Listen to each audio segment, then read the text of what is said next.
The Russian playwright Anton Chekhov famously wrote that every element in a story must be necessary and all irrelevant elements should be removed. Elements should not appear to make false promises by never coming into play.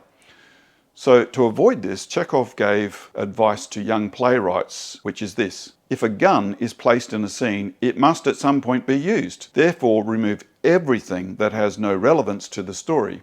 If you say in the first chapter that there is a rifle hanging on the wall, in the second or third chapter, it absolutely must go off. If it's not going to be fired, it shouldn't be hanging there.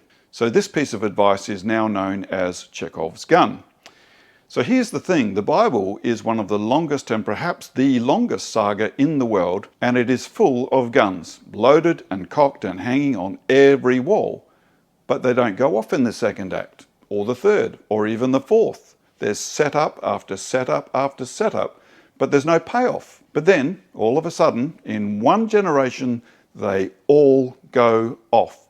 And it's this going off of all those guns that were hanging on the walls of the Old Covenant.